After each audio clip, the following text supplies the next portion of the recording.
नमस्कार, मैं आप सबको स्वागत कर रही हूँ आज के हमारे इस लेसन में। आज के इस लेसन में हम जो चैप्टर हमारा शुरू किए थे लास्ट लेसन में, जो कि हमारा क्लास 7 साइंस एनसीईआरटी का सेकंड चैप्टर था एनिमल न्यूट्रिशन के बारे में, उसका जो है पहला पार्ट हम लोग कंप्लीट कर चुके हैं। ये जो है आज का लेसन दूसरा पार्ट कंप्लीट करेगा एंड तीसरे पार्ट में जो है ये चैप्टर कंप्लीट हो जाएगा। और आज जो है आज के लेसन में हम लोग फर्स्ट पार्ट का ही कंटिन्यूइंग पार्ट है मान लीजिए, क्योंकि फर्स्ट पार्ट में जो है हम लोग एलिमेंट्री कैनल के बारे में जाने थे और जो एलिमेंट्री कैनल था हमारा, उसके साथ कुछ ग्लैंड्स को अगर मिला दिया जाता है, कुछ ग्लैंड्स का फंक्शन अगर मिला दिया जाता है तो वो जो है हमारा डाइजेस्टिव सिस्टम को मतलब दर्शाता था। लेकिन आज जो है हम लोग एलिमेंट्री कैनल के बारे में इंडिविजुअली थोड़ा सा और जानेंगे, मतलब थोड़ा सा और इलेबरेटेड वे में जानेंगे एक पार्ट को। एंड उसके साथ जो ग्लैंड्स एसोसिएटेड थे लास्ट लेसन में हम लोग जिसके बारे में सुने थे, वो मतलब वो ग्लैंड्स किस तरह से मतलब डाइजेस्टिव सिस्टम में हेल्प करते हैं उनके बारे में भी आज जानेंगे।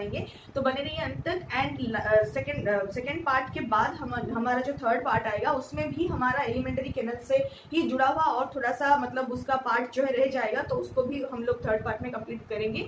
तो पूरा तीनों पार्ट देखना मत भूलिएगा।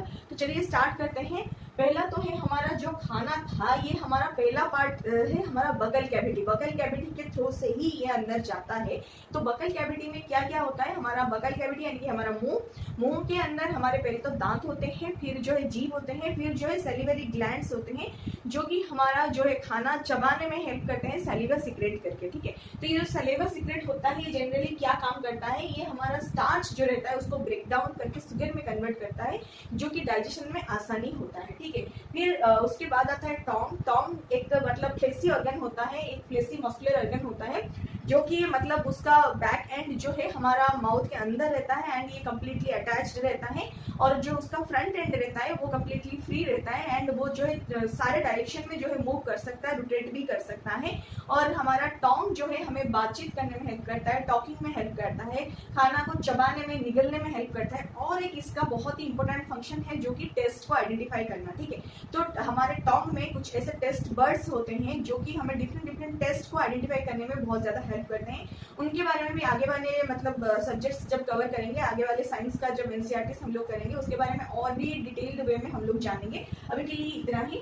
फिर जो स्वीट्स एंड जो हम लोग खाते हैं ये किस तरह से जो है हमारे टूथ डीके में मतलब ये होते हैं, मतलब रोल प्ले करते हैं, थोड़ा सा उसके बारे में समझते हैं। क्योंकि ये जो स्वीट्स होते हैं या फिर कुछ भी खाना जब हम लोग खाते हैं तो हमारे एटमॉस्फेयर में भी बैक्टीरिया रहते हैं। ये जो एटमॉस्फेयर में बैक्टीरिया रहते हैं, ज्यादातर एटमॉस्फेयर में होने वाले बैक्टीरिया हार्मफुल ही होते हैं, और ये जब खाने के साथ मतलब दांतों में लगते हैं या फिर दांतों से चिपक के रह जाते हैं, अगर हम खाने के बाद अच्छी तरह से कुल्ला नहीं करते हैं या फिर रात को सोने से पहले दांतों नहीं करते हैं, तो ये जो है मतलब दांतों में अटक जाते हैं और वहां पे जो है ये एसिड सीक्रेट करते हैं, जिसकी वजह से हमारे दांतों में जो है डिकेइंग स्टार्ट होता है, मतलब दांतों का क्षरण होना स्टार्ट होता है और बाद में जाके ये बहुत ज्यादा दांतों को मतलब खा जाते हैं। फिर होल जैसे क्रिएट हो जाता है, ब्लैक ब्लैक दिखने लगता है। फिर उसके बाद जो है जब ये डेंटाइन एकदम से खत्म हो जाता है, फिर जो है नर्व तक टच करने जाता है तो बहुत ज्यादा पेन भी होने लगता है हम लोगों को, और उसके बाद कई तरह से पेनफुल प्रोसीजर से हमें जाना भी पड़ता है। ये सब जो होता है इसी का ही मतलब पोस्ट प्रोसीजर्स रहता है। तो ये मतलब हमें ध्यान देनी चाहिए कि खाना जो है हम लोग खाने के बाद अच्छी तरह से कुल्ला करें और दांतों जो है साफ रखें, अच्छी तरह से जो है दांतों वगैरह किया करें। ठीक है, फिर आता है हमारा मतलब जब हम लोग खाना खाते हैं, ज्यादातर आपने ये सुना ही होगा बड़ों से कि खाना खाने टाइम बात नहीं करना चाहिए, खाना खाने टाइम हंसना नहीं चाहिए या फिर जल्दी में खाना नहीं खाना चाहिए। ये सब इसीलिए वो लोग बोलते थे क्योंकि खाना जब हम लोग खाते हैं, भले ही हमारे फेस में दो अलग अलग रास्ते होते हैं, ऑक्सीजन लेने के लिए और रास्ता एंड खाना खाने के लिए एक और रास्ता, दो रास्ता भले ही अलग है, लेकिन फूड पाइप के पास जाते जाते ये दोनों हमारे गर्दन वाली जो पर्सन होती है ना, वहां पे ये दोनों एक ही जगह से होते हुए जाते हैं। ठीक है, जब फिर गर्दन से नीचे जब उतरते हैं, नेक पोर्शन से जब नीचे जाने लगते हैं, जब चेस्ट पोर्शन में ये फिर डिवाइड होने लगते हैं। हमारा जो विंड पाइप होता है अलग होता है, जहाँ से जो है हमारा ऑक्सीजन जाता है लंग्स की तरफ, एंड जहाँ फिर फूड पाइप अलग होता है जिससे हमारा खाना जाता है स्टोमक की तरफ। ठीक है, लेकिन वहां पे जो है एक वाल्व रहता है जो कि वन वे वाला होता है। जब हम लोग खाना निगलने होते हैं तो ये क्या करता है ना, मतलब फूड पाइप को मतलब रास्ता दे देता है एंड विंड पाइप को जो है कवर कवर कर लेता है, ठीक है। और जब फिर हम लोग खाना निकल जाते हैं तो फिर ये विंड पाइप को रास्ता देता है ताकि ऑक्सीजन जो है फ्लो हो जाए, ठीक है। उस तरह से ये होता है,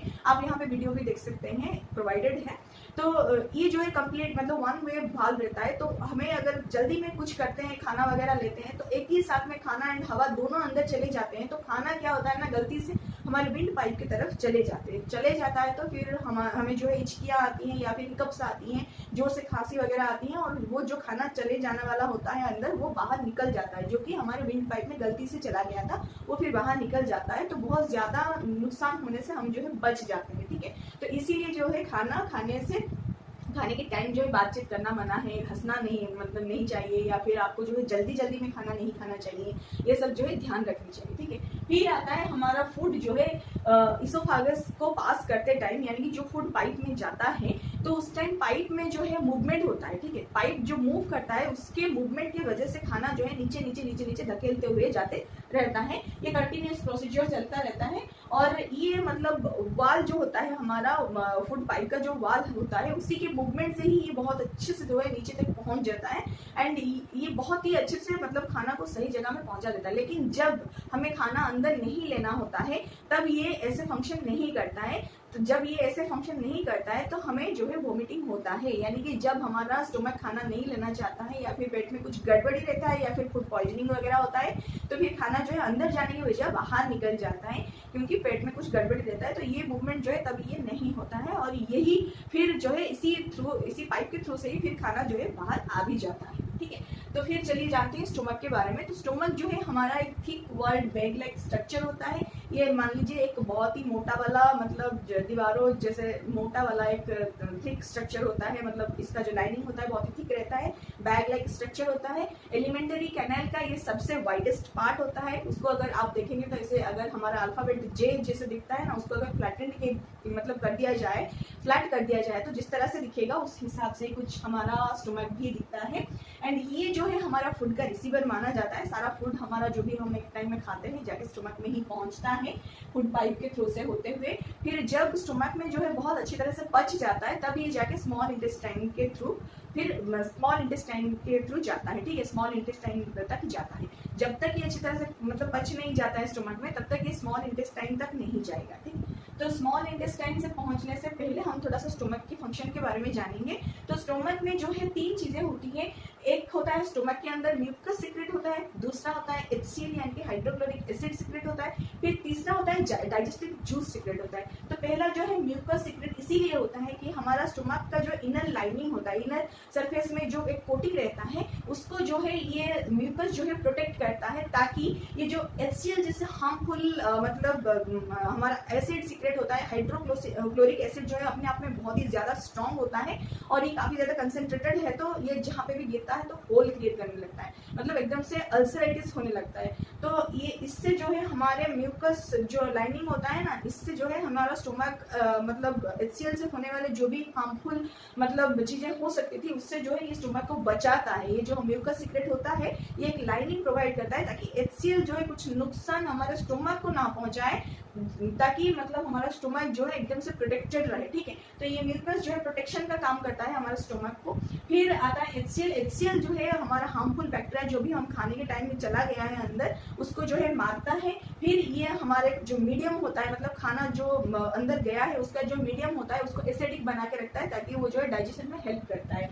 फिर डाइजेस्टिव जूसेस का क्या काम होता है कि डाइजेस्टिव जूसेस जो सीक्रेट होता है स्टोमक के अंदर, ये जनरली प्रोटीन को ब्रेक करता है स्मॉलर सब्सटेंसेस में एंड उसको डाइजेशन में हेल्प करता है, ठीक है। ये रहता है हमारा स्टोमक का काम। फिर आता है स्मॉल इंटेस्टाइन। तो स्मॉल इंटेस्टाइन जो होता है हाईली कॉइल्ड होता है, एकदम से मतलब उलझा हुआ एक कॉइल टाइप का दिखने लगता है। ये बहुत ही लंबा होता है, एकदम बहुत ज्यादा लंबा होता है। भले ही ये गुद्दा जैसे दिखने तो लगता है लेकिन ये बहुत लंबा रहता है। इसका लंबाई जो 7.5 मीटर रहता है, लगभग 25 फीट 24.6 समथिंग फीट्स आता है इसका मतलब फीट आता है इसका लंबाई, जो कि 2 माले से भी ज्यादा रहता है। बहुत ही लंबा एक ये हमारा एलिमेंटरी कैनाल का स्ट्रक्चर रहता है।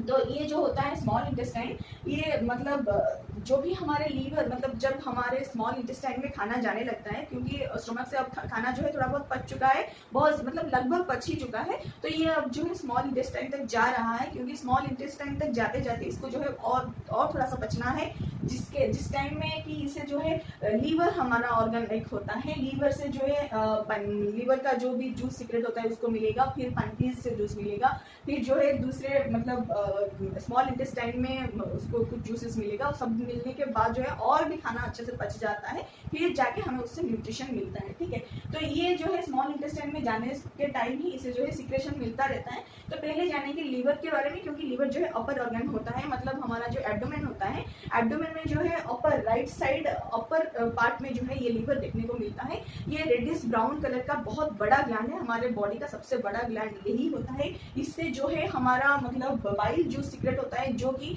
जब हमें जरूरत नहीं होता है तब ये गल ब्लैडर में जो है स्टोर होकर रहता है, और जब भी हमें जरूरत होता है तो गल ब्लैडर से ये हमें जो है बाइल जूस मिलता है, लीवर से ही सीक्रेट हुआ बाइल जूस हमें मिलता है, और ये जो है खाना को पचाने में बहुत ज्यादा हेल्प भी करता है। ठीक है, और ये ज्यादातर फैट आइटम जो भी हम लोग लेते हैं उसको डाइजेस्ट करने में बाइल जूस का बहुत ही ज्यादा बड़ा रोल रहता है, इंपॉर्टेंट रोल प्ले करता है, और जो कि हमें लीवर ही प्रोवाइड करता है। उसके बाद आता है स्टोमक, फिर स्टोमक के नीचे जो है हमें एक क्रीम कलर का एक ऑर्गन देखने को मिलता है, ग्लैंड देखने को मिलता है, जिसको हम लोग बोलते हैं पैंक्रियाज। ठीक है, और ये पैंक्रियाज से जो है पैंक्रियाटिक जूस सीक्रेट होता है, जो कि मतलब कार्बोहाइड्रेट, फैट, प्रोटीन जैसे बहुत ही कॉम्प्लिकेटेड मतलब सब्सटेंसेस को सिंपलर में कन्वर्ट करता है, जैसे कि हमारा पार्टली डाइजेस्टेड फूड जैसे हो गया कि हमारा मतलब जैसे कार्बोहाइड्रेट हो गया उसको शुगर में कन्वर्ट करना, फिर जाके ग्लूकोज में कन्वर्ट होना, फिर फैट को जैसे फैटी एसिड एंड ग्लिसरॉल में कन्वर्ट करना, फिर आता है प्रोटीन को जैसे एमिनो एसिड में कन्वर्ट करना। ये सब जो है पॉसिबल हो पाता है ये लोअर पार्ट, मतलब जैसे कि पार्टली डाइजेस्टेड फूड आ गया स्टोमक से, फिर ये सब जूसेस जो है उसके साथ मिल गए, फिर ये जो है स्मॉल इंटेस्टाइन में जाते जाते इसमें और कुछ इंटेस्टिनल जूसेस भी मिलते हैं, मतलब जो इंटेस्टाइन से जूस सीक्रेट होता है उसको हम लोग इंटेस्टिनल जूस बोलते हैं, तो ये इंटेस्टिनल जूस भी इसके साथ मिलते हैं, तो कम्प्लीटली डाइजेस्ट होता है। कम्प्लीटली डाइजेस्ट होना है मतलब ये सब होना है कि हमारा जो कॉम्प्लेक्स फूड गया था वो सिंपलर फॉर्म में मतलब फिर कन्वर्ट हो चुका है। अभी क्या हो गया है कि कार्बोहाइड्रेट जो था हमारा ये शुगर एंड ग्लूकोज में कन्वर्ट हो चुका है, फिर जो फैट हम लोग लिए थे वो फैटी एसिड्स एंड ग्लिसरॉल में कन्वर्ट हो चुका है, उस हिसाब से प्रोटीन जो है एमिनो एसिड में कन्वर्ट हो चुका है। तो इस हिसाब से जो है ये ब्रेकडाउन हो चुका है। अब ये जब स्मॉल इंटेस्टाइन से होते हुए लार्ज इंटेस्टाइन तक जाएगा, इतनी लंबी दूरी जाते जाते इसके अंदर जो है बहुत सारे भीली जो है ओपन मतलब रहते हैं, जो कि हमारा ब्लड वेसल तक कनेक्टेड रहते हैं, और ये जो भीली के थ्रू से स्मॉल इंटेस्टाइन से जो खाना हमारा जा रहा था उससे जो है ये भीली के थ्रू से ब्लड वेसल तक जो है न्यूट्रिशन एब्जॉर्ब हो जाता है, एंड जो बाकी रॉफेजेस रहता है वो फिर जाके लार्ज इंटेस्टाइन के थ्रू से होते हुए बाहर निकल जाता है। तो स्मॉल इंटेस्टाइन के आगे क्या होता है उसके बारे में हम अगली पार्ट में जानेंगे, और इसमें स्मॉल इंटेस्टाइन तक ही जाना था, उसके बाद जो है लार्ज इंटेस्टाइन के बारे में हम लोग जानेंगे, और थोड़ा बहुत रह गया उसको भी समझेंगे, फिर उसके बाद जो है हमारा ये चैप्टर खत्म हो जाएगा। तो ये हम सबके लिए जानना जरूरी है, क्योंकि हमारे अंदर क्या फंक्शन चल रहा है अगर इसको हम लोग अच्छी तरह से नहीं समझेंगे तो हम खुद को ही लाभ नहीं पहुंचा सकते हैं ना। तो खुद को अगर लाभ पहुंचाना है, खुद को अगर कुछ फायदा देना है, तो पहले खुद के बारे में जानना जरूरी होता है। तो अगर आपको अच्छा लगा है, खुद के बारे में जानना आपको अच्छा लग रहा है, तो बिल्कुल लाइक, शेयर एंड सब्सक्राइब करना मत भूलिए। अगर आपको कुछ डाउट आ रहा है या फिर आप चाहते हैं कुछ ऐड ऑन किया जाए, कुछ और इम्प्रूव किया जाए, तो भी आप कमेंट करके बता सकते हैं। Thank you so much and